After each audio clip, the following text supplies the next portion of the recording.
உலகெங்கும் வாழும் ராஜ் தொலைக்காட்சி அன்பர்களே, என் நெஞ்சம் நிறைந்த நேயர்களே, எல்லாரும் நல்லா இருக்கீங்களா? உங்கள் அனைவருக்கும் என் இனிய காலை வணக்கம்.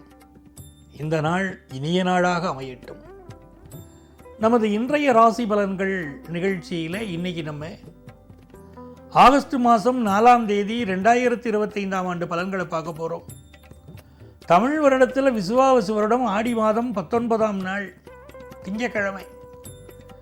இன்னைக்கு காத்தால 9:42 வரைக்கும் அனுஷ நட்சத்திரம், அப்புறம் கேட்டை நட்சத்திரம். மேஷராசி அன்பர்களே, சந்திர பகவான் இன்னைக்கு 8ஆம் இடத்துல போயிட்டு இருக்கார். 4 கூடிய சந்திரன் 8ஆம் இடத்துல போறார். சனி பகவான் இன்னைக்கு 12ஆம் இடத்துல இருக்கார். புதன் பகவான் 4ஆம் இடத்துல இருக்கார். இதனால் படிக்கக்கூடிய மாணவர்கள் படிப்பில் எவ்வளவு முயற்சி செய்கிறீங்களோ அந்த அளவுக்கு பெரிய வெற்றியை பெற முடியும். கொஞ்சம் ஞாபக மறதி வந்துட்டு போகும். அதுவே கூட கொஞ்சம் கான்சன்ட்ரேட் பண்ணணும் படிப்பில். எனக்கு ஞாபக மறதி வருது, நான் படிக்கவே மாட்டேன்னு சொல்லக்கூடாது. திரும்ப படித்தா அந்த ஞாபக சக்தி அதிகரிக்கும். இன்னைக்கு அம்மாவுடைய உடல் நலத்தில் அக்கறை எடுத்துக்கணும். குடும்பத்தில் யார்ட்டையும் வாக்குவாதம் செய்யாமல் இருந்தால், ஆஃபீஸில் யார்ட்டையும் வாக்குவாதம் செய்யாமல் இருந்தால் இந்த நாள் இனிய நாளாக அமையும். ரிஷபராசி அன்பர்களே, மிக நல்ல நாள். ஒரு புதுசாக வேலைக்கு ட்ரை பண்ணுறீங்கன்னா அந்த வேலை கிடைக்க போகுது. ஆஃபீஸில் ப்ரமோஷன் லிஸ்ட்டில் உங்கள் பேர் வரப்போகுது. குடும்பத்தில் இருந்த மனக்கசப்புகள் தீரும். தந்தை வழி உறவுகள் உங்களுக்கு ரொம்ப ஆதரவாக இருக்க போகிறாங்க. வேலை பார்க்கக்கூடிய இடத்துல உங்கள் உயர் அதிகாரி உங்களுக்கு சப்போர்ட்டாக இருக்க போகிறாரு. புதன் பகவான் 3ஆம் இடத்துல இருந்துட்டு உங்களுடைய கம்யூனிகேஷன் மிக சிறப்பாக நீங்கள் வைக்க போகிறாரு. வேலைக்கு நல்ல அப்ளிகேஷன் போடலாம், ஆன்லைன் எஜுகேஷனில் சேருவீங்க, எல்லாம் நல்ல முன்னேற்றம் இருக்கும். மிதுனராசி அன்பர்களே, மிக மகிழ்ச்சியான ஒரு நாள் மிதுனராசிக்காரர்களுக்கு. 10ஆம் இடத்துல சனி பகவான் இருக்கார். சார் எனக்கு வேலை போயிடுச்சு சார், நான் புதிய வேலை ட்ரை பண்ணுறேன், எனக்கு கிடைக்குமானா கிடைக்கும். நல்ல ட்ரை பண்ணுங்க, கிடைக்கும். முயற்சியை விடாமல் நீங்கள் தொடருங்கள், உங்களுக்கு கண்டிப்பாக வேலை கிடைக்கும். புதன் பகவான் தனஸ்தானத்தில் இருக்கார். இன்னைக்கு நல்ல தன லாபம் வரும். எலிமெண்டரி ஸ்கூல் படிக்கக்கூடிய ஸ்டூடெண்ட்ஸுக்கு நல்ல முன்னேற்றம் உண்டு. வாக்கை தொழிலாக, பேச்சை தொழிலாக கொண்டவர்களுக்கு நல்ல வருமானம் வரும். வியாபாரிகளுக்கு தொடக்க நிலை வருமானம் இன்னைக்கு பெருகும். எனதருமை கடகராசி என்பர்களே, கடகராசிக்காரர்களுக்கு வெளிநாட்டில் வேலை வாய்ப்பு எதிர்பார்க்கிறவாளுக்கு ஃபாரின்ல இன்னைக்கு வேலை வாய்ப்பு கிடைக்க போற நல்ல தகவல் வந்து சேரும். ராசியில் இருக்கக்கூடிய புதன் பகவான் நல்ல நாலேஜ் இன்னைக்கு உங்களுக்கு கொடுப்பார். இது நாலேஜ் பேஸ்டு வேர்ல்டு. நாளுக்கு நாள் டெக்னாலஜி மாறிட்டே இருக்கு. அந்த டெக்னாலஜிக்கு தகுந்தாப்புல நம்மளை அப்கிரேட் பண்ணிகிட்டே இருக்கணும். நம்மளை பண்ணிட்டு இருந்தால் தான் வாழ முடியும். இன்னைக்கு வாட்ஸ்அப் தெரியாது, எனக்கு செல்ஃபோனை பற்றி தெரியாது, எனக்கு ஏஐ பற்றி நான் கற்றுக்க மாட்டேன்னா பின்தங்கி போயிடுவோம். ஆகவே இன்றைக்கி உலகத்தில் போட்டி போடக்கூடிய விஷயங்கள் கடகராசிக்காரர்கள் இல்லை, 12 ராசிக்காரர்களுக்கும் நமக்கு தெரியணும். இன்னைக்கு புதிய தொழில்நுட்பங்களை கற்றுக்கொண்டு வாழ்க்கையில் வெல்ல போறீங்க. சிம்மராசி அன்பர்களே, இந்த நாளில் காலையில் 9:42க்கு பிறகு நல்ல முன்னேற்றங்கள் ஏற்படும். காலையில் நேரத்தில் வேலை பார்க்குற இடத்துல பொறுமையாக இருக்கணும். அதற்கு பிறகு இன்னைக்கு இன்வெஸ்ட்மெண்ட்ஸ் விஷயத்தில் கொஞ்சம் பார்த்து நடந்துக்கணும். பிறர் சொன்னாங்கன்னு சொல்லிட்டு நான் ஷேர் மார்க்கெட்டில் போட்டேன். எல்லாரும் மியூச்சுவல் ஃபண்ட்ஸை பற்றி ஆகா ஓகோன்னு மேதைகள் எல்லாம் பேசுகிறாங்க, நான் அவங்கள நம்பி போட்டேன்னு சொல்லக்கூடாது. இப்போல்லாம் இன்ஸ்டாகிராம் உட்பட எல்லாத்தையும் இன்ஃப்ளூயன்சர்ஸ் வந்துட்டாங்க, உயர்த்தி பேசுகிறார்கள். நடைமுறையில் அது ஒத்து வருதான்னு பெரிய டிபேட் நடக்கிறது நாட்டில். அதனால அப்படி இன்ஃப்ளூயன்ஸ் ஆகிடக்கூடாது. உங்கள் நாலேஜ் கொண்டு நீங்கள் யோசிக்கணும், அப்புறம் தான் அதை அக்செப்ட் பண்ணலாம்.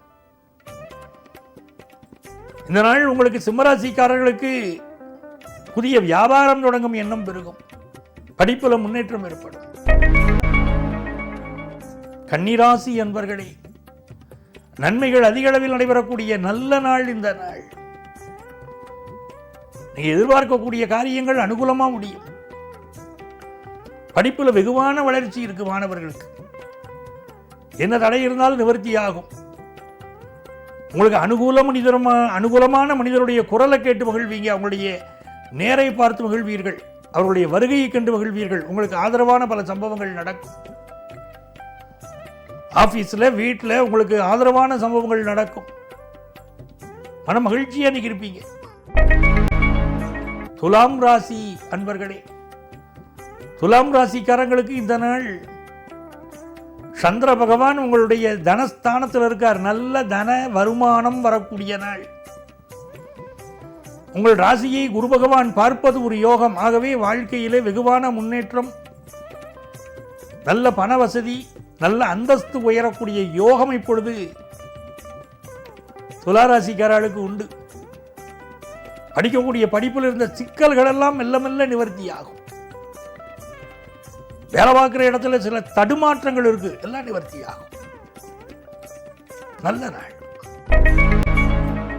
விருச்சிக ராசி என்பர்களே, இந்த நாள்ல சந்திர பகவானை பாருங்க, நம்ம ராசிக்குள்ளேயே வந்துட்டு இருக்கார். அப்ப நமக்கு ஒரு பரபரப்பு இருந்துன்னு தானே இருக்கும். இன்னைக்கு எல்லா காரியமும் வேகமா முடியும். ஆனா என்ன நடந்தாலும் மனசுக்கு ஒரு திருப்தியே குறைவா இருக்கும். அதே மாதிரி பெண்களுக்கு கர்ப்பப்பை சம்பந்தப்பட்ட பிரச்சனைகள் கொஞ்சம் இருக்கும். நிறைய தண்ணீர் குடிக்கணும் விருச்சிக ராசிக்காரா. இப்போ இந்த நாளை பொறுத்த வரைக்கும் படிக்கிற மாணவர்களுக்கு அபரிமிதமான வளர்ச்சி உண்டு. வியாபாரம் திருப்திகரமாக நடக்கும். பண விவகாரங்கள்ல கொஞ்சம் கெட்டியா இருக்கணும். யாரையும் நம்பி பணம் கொடுக்கல் வாங்கல் வச்சுக்க கூடாது. தனுசுராசி அன்பர்களே, அன்ன விசாரம் அதுவே விசாரம், அது ஒழிந்தால் சொன்ன விசாரம், தொலையா விசாரம், தொகையறை பண்ண விசாரம், பலகால் விசாரம், என்ன விசாரம் வைத்தாய் இறைவா கட்சி ஏகம்பனே அப்படின்னு பட்டிருந்த தேவையில்லாத கவலைகள்னா மனுஷ வாழ்க்கையில் அந்த கவலைகளெல்லாம் விட்டொழித்து இன்னைக்கு வாழணும். இன்னைக்கு வருமானம் பெருகும், குடும்ப சந்தோஷம் பெருகும். தேவையில்லாத கவலைகளை ஒதுக்கி வைத்தால் வாழ்க்கை நல்லா இருக்கும். திடீர் வருமானம் சிலருக்கு வந்து சேரும். திடீர் வேலை மாற்றம் கிடைக்கும். இந்த வேலை கிடைக்குமான்னு அப்ளிகேஷன் போட்டு நம்பிக்கை கைவிட்டிருப்பீங்க. திடீர்னு இப்போ இந்த வேலை வாய்ப்பு கிடைக்கும். வாழ்க்கையில் முன்னேறுவீங்க. மகர ராசி அன்பர்களே, 7ஆம் இடத்துக்குரிய சந்திர பகவான் இன்னைக்கு லாபத்தில் இருக்கிறது ஒரு நன்மை. ஃபாரினுக்கு போகணும், நல்லா சம்பாதிக்க நினைக்கிறவாளுக்கு நல்லா சம்பாதிக்க முடியும். வெளிநாட்டு வாய்ப்பு கிடைக்குமானா கிடைக்கும். சார் கல்யாணத்துக்கு வரன் பார்த்துட்டே இருக்கேன், வரனே அமையலை அப்படிங்கிறவங்களுக்கு இன்னைக்கு வரன் அமையும் வாய்ப்பு உண்டு. 3ஆம் இடத்தில் இருக்கக்கூடிய சனி பகவான் வேலை விஷயங்கள்ல உங்களுக்கு ஒரு பெரிய முன்னேற்றத்தை கொடுப்பார். சந்தோஷமான அனுபவங்கள் நிறைந்த நல்ல நாள். பராசி என்பர்களே, 6ஆம் இடத்திற்குரிய சந்திர பகவான் 10ஆம் இடத்தில் அமர்ந்திருப்பது ஒரு நன்மை. நல்ல ஜாப் கிடைக்கும். இன்னைக்கு வயிறு சம்பந்தமான பிரச்சனைகள் சிலருக்கு இருக்கும். அதே நேரத்தில் சகோதர உறவுகளோடு கொஞ்சம் விட்டு கொடுத்து போகணும். நல்ல தன வருமானம் வரும். குடும்பத்தில் சந்தோஷம் இருக்கும். பிசினஸ்ல போட்டிகளை சமாளிக்க வேண்டியிருக்கும். மீனராசி அன்பர்களே, மீனராசிக்காரர்களுக்கு பாக்கியஸ்தானத்தில் சந்திர பகவான் போறது ஒரு அனுகூலம். 10ஆம் இடத்தை குரு பகவான் பார்க்கிறாரே, அது ஒரு அதிர்ஷ்டம். ஆகவே மீனராசிக்காரர்களுக்கு நன்மைகள் அதிக அளவில் நடைபெறக்கூடிய ஒரு மகிழ்ச்சிக்குரிய நாள் இந்த நாள். நல்ல வேலை வாய்ப்பு கிடைக்கும். பிசினஸ்ல நல்லா டெவலப் ஆவீங்க. படிப்பில் நல்ல முன்னேற்றம் இருக்கும். வெளிநாட்டிலிருந்து எதிர்பார்க்கக்கூடிய தகவல் வந்து சேரும். குலதெய்வத்துடைய அனுக்கிரகம் உண்டு. நல்ல நாள் அன்பர்களே. நாளைய பதிவில் மீண்டும் சந்திப்போமா?